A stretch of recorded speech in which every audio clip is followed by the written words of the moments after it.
બનાવે તેવી લંબચોરસ પસંદ કરે છે. તો બંનેમાં આપણને અહીં આમાં AC શોધવાનું છે અને આમાં DF અથવા FD શોધવાનું છે. હવે એકદમ સરળ છે. જો ત્રિશંકુનો ખૂણો હોય તો આ બાજુ આપેલી છે, સામેની બાજુ છેદમાં કર્ણ, એનો ઉપયોગ કરશું એટલે શેમાં આવી જશે તો sin.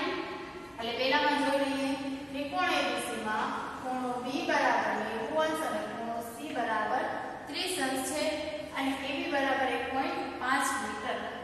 હવે sin C બરાબર AB છેદમાં AC, AB નું માપ છે આપણા પાસે, અને sin 30 એટલે કેટલું થશે તો 1/2, 1/2 બરાબર 1.5 છેદમાં AC, 1.5 ગુણ્યા 2 એટલે AC બરાબર 3 મીટર. એક લંબચોરસનું માપ મળ્યું.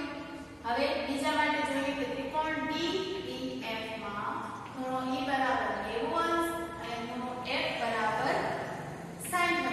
અહીંયા પડી જવાનું પડશે sin F બરાબર DE છેદમાં DF. હવે DE નું માપ છે 3, sin 60 બરાબર 3 છેદમાં DF, માટે વર્ગમૂળમાં 3 છેદમાં 2 બરાબર 3 છેદમાં DF.